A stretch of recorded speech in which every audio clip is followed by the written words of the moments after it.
Apa ini maksudnya? Ada saya anggota Salafi mengatakan Imam Asy'ari itu wafatnya bertobat dengan dari pemahamannya. Itu memang ada beda pendapat. Memang ada yang mengatakan beliau kemudian nulis kitab Al-Ibana, kembali ke akidah salafus soleh. Tapi kalau orang Asy'ari sendiri mengatakan tidak. Yang jelas kesimpulannya sekarang, Asy'ari adalah termasuk Ahlus Sunnah wal Jamaah. Bahkan ulama-ulama Arab Saudi, saya punya fatwanya di sini, ulama-ulama besar, mereka mengatakan Asy'ari itu Ahli Sunnah wal Jamaah, walaupun ada beda dengan Salafi dalam masalah asma wa sifat, dalam memahami, mentakwil, tapi tidak mengeluarkan mereka dari Ahli Sunnah wal Jamaah. Bahkan itu juga fatwa Fadilatul Syekh Profesor Dr. Abdullah Al-Hunaiman. Beliau ngajar di Masjid Nabawi sampai sekarang. Pandangan yang beliau ungkapkan barusan itu hampir sama dengan apa yang dikatakan oleh Syekh Abdul Fattah Al-Quraisy Al-Yafi'i, di mana di dalam kitabnya Al-Minhajiyatul Ammah beliau mengatakan bahwasannya Ahlussunnah wal Jamaah di dalam mengukuhkan persoalan akidah itu terdapat 3 aliran. Yang pertama adalah mazhabnya Imam Ahmad. Disebutkan orang-orang yang berafiliasi kepada beliau dengan Hanabilah atau Asariyah atau Ahlul Hadis. Mazhab yang kedua adalah mazhabnya Imam Abu Hasan Al-Asy'ari.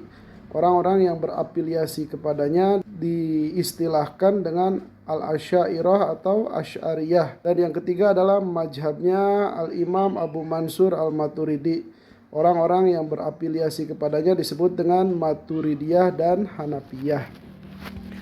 Nah, Syekh Abdul Fattah meskipun beliau menyatakan bahwasannya Ahlussunnah itu ada 3 aliran, tetapi kemudian beliau mengatakan dan saat mengunggulkan ketiga aliran ini tidak diragukan bahwasannya yang paling selamat dan paling unggul dia adalah mazhabnya Ahlul Hadis. Metodologi mazhab tersebut adalah apa yang beliau ridhoi. Nah, itu pandangannya beliau. Katanya beliau melanjutkan, saya ini bukan Asy'ari, bukan juga Maturidi, malah mengikuti mazhabnya Ahlul Hadis dan metodologinya mereka. Aku tidak mengharapkan dari semua itu pengganti ataupun berubah. Lalu beliau mengatakan yang penting juga untuk digarisbawahi, kendati demikian aku mengatakan setelah munculnya mazhab Imam Al-Asy'ari dan Abu Mansur Al-Maturidi, nyaris tidak ditemukan seorang pun dari kalangan ahli ilmu, baik itu mufasyirin atau muhadisin ataupun para fuqaha ataupun usuliyin ataupun mutakalimin, ahli bahasa, sejarawan, para pemimpin, para reformis dan selain daripada mereka, terkecuali mereka itu adalah Asy'ariyah dan Maturidiyah. Nah, demikianlah kurang lebihnya apa yang dikatakan Syekh Abdul Fattah ini. Mungkin kita di sini bertanya-tanya, Ahlussunnah wal Jamaah ada 3 aliran, tetapi khususnya yang nampak di sekeliling kita, yang dia itu ngakunya Ahlul Hadis sama Asy'ariyah kok nampak gak akur sih? Itu akar persoalannya di mana? Padahal sebagaimana diceritakan di sini, dulunya Hanabilah atau Ahlul Hadis itu satu perjuangan dengan Asy'ariyah melawan Mubtadi'ah dan para jindik, dan saat nampaknya keruksakan, kekacauan, mereka itu senyawa sampai akhirnya pada abad kelima terjadi sebuah tragedi yang dikenal dengan fitnahnya Ibnu Qusyairi, sehingga dari sini terpecahlah menjadi 2 kelompok. Sebetulnya untuk masalah historis ini tergantung siapa yang meriwayatkan ya, tentang siapa yang memulai duluan sehingga terjadi fitnah tersebut. Akar persoalannya pertikaian antara Hanabilah dengan Asy'ari ini, kalau kita baca kitabnya Ibnu Jauzi ya justru dimulai dari Imam Abu Hasannya sendiri. Kalau misalnya kita baca dari kitabnya Subki, justru yang salah itu Hanabilah. Ya ala kulli hal, tilka ummatun qad kholat laha ma kasabat wa lakum ma kasabtum. Yang pasti kita yang hidup di zaman sekarang tidak harus dan tidak perlu untuk melanjutkan fitnah tersebut. Kurang lebihnya seperti itu. Tapi kelihatannya meskipun demikian sekarang tuh masih muncul perbedaan-perbedaan tersebut yang salah paham sama Asy'ariyah, khususnya tentang persoalan takwil. Padahal Asy'ariyah juga Maturidiyah mentakwil itu mereka tidak melakukan terkecuali kalau misalnya benar-benar emergensi. Sultanul Ulama Al-Ij bin Abdissalam beliau mengatakan bukanlah pembahasan tentang hal ini yakni takwil itu bid'ah yang jelek. Justru pembicaraan atau pembahasan tentang bid'ah itu adalah bid'ah hasanah yang wajib dilakukan saat terdapat syubhat. Adapun salaf mereka diam dari berbicara tentang takwil karena pada masa mereka tidak ada yang memahami kalam Allah dan kalam Rasulnya kepada sesuatu yang tidak diperbolehkan. Andai kata pada masa mereka itu nampak subhat, pasti mereka mendustakannya. Tentu saja mereka juga mengingkari dengan puncaknya pengingkaran. Sudah ada juga ya riwayat dari sahabat dan salaf mereka menolak terhadap Qadariyah saat mereka menampakkan kebid'ahan mereka. Ya padahal sebelum munculnya Qadariyah tidak pernah membicarakan semua itu. Berikutnya adalah perkataan Imam Nawawi. Imam Nawawi mengatakan bahwasanya apabila memang dibutuhkan untuk mentakwil, untuk menolak orang-orang bid'ah dan seumpamanya, maka mereka mentakwil pada pemahaman seperti inilah apa yang dipahami jika pentakwilan itu datang di dalam perkataannya ulama. Terus dikutip juga dari Imam Baijuri bahwasannya beliau mengatakan apabila terdapat di dalam Quran dan hadis apa yang mengesankan akan penetapan adanya jihad atau jisim, korpus ya atau forma atau organ tubuh, maka sepakat ahlul haq lain daripada mujasimah dan ahli subhat untuk mentakwil hal tersebut. Alasannya karena keharusan mensucikannya Allah Subhanahu wa taala dari segala sesuatu yang menunjukkan kepada hal tersebut. Nah, ini yang perlu digarisbawahi, ini pun apabila tadi ya ada kesan untuk itu. Kalau misalnya orang yang dia itu baca Quran dan hadis ketemu ayat-ayat mutasyabihat dan di hatinya tidak ada hal semacam itu, ya nggak perlu. Karena sebetulnya di kalangan Asy'ariyah juga apabila mentakwil itu tidak diperlukan gitu kan, nah ini cukuplah dengan dalil ijmali ya, khususnya untuk orang-orang yang dia itu tidak mendedikasikan diri untuk mencari ilmu. Bagi mereka itu cukuplah mengetahui Allah, mengimani Allah dengan dalil yang global atau sebutnya dalil ijmali. Yang dimaksud dengan dalil ijmali itu gimana? Ya penting ya, prinsip pertama yang harus dipahami bahwasannya kewajiban pertama bagi seorang mukallaf, maksudnya muslim yang sudah dewasa, adalah mengenal Allah.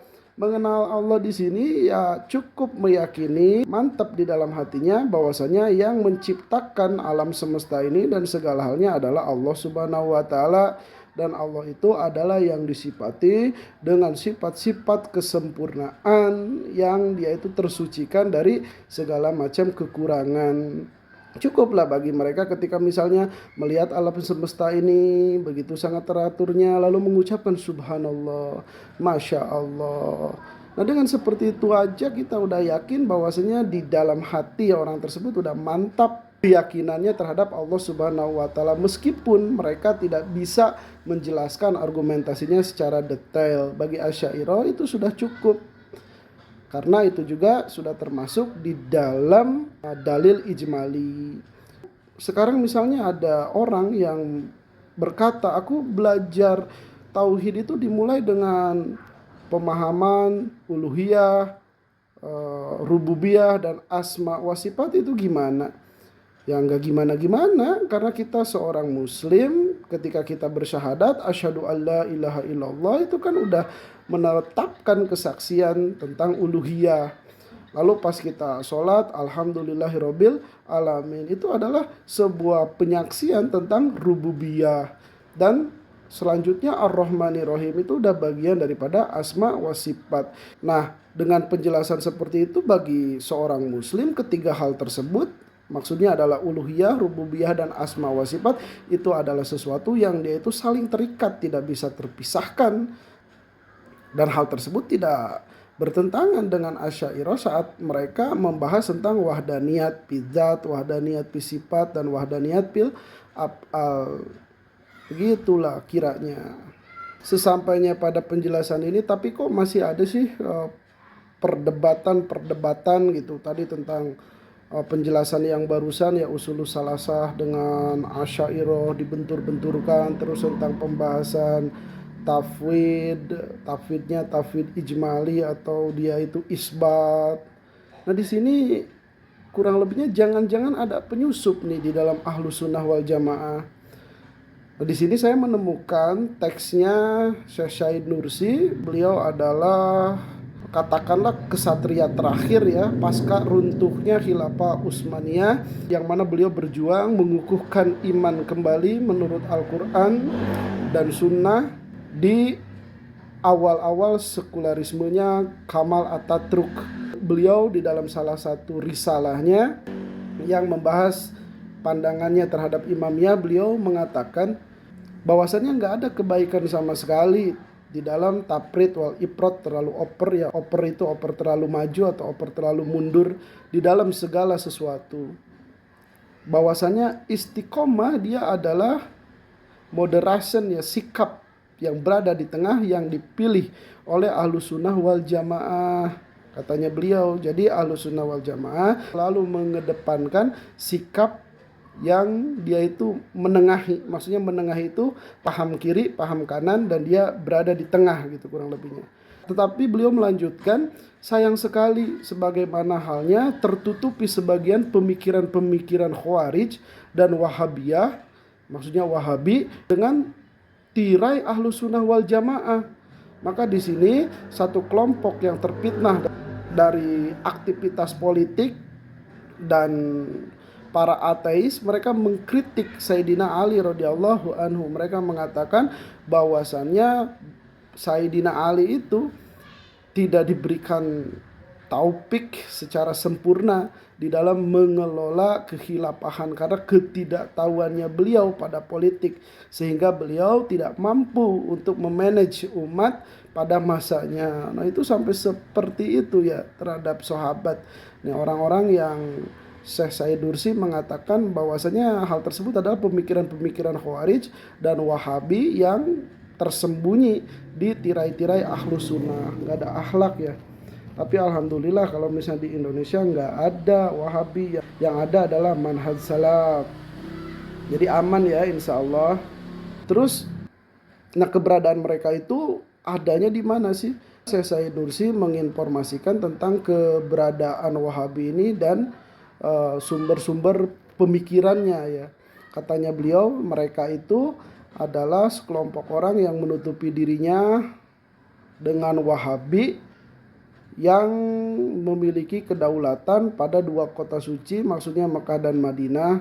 Populer di kalangan mereka itu dalam waktu yang lama, kitab yang menarik perhatian, yang memukau karyanya Ibnu Taimiyah dan muridnya yaitu Ibnu Qayyim al-Jauziyah dalam waktu yang lama, sejak dari Istanbul dulu. Nah ini artinya kesaksiannya siapa? Syekh Syahid Nursi tentang zaman dulu, sekitar di bawah 1940-an lah kurang lebihnya ya. Nah ini cerita bukan sekarang, yang perlu dicatat itu.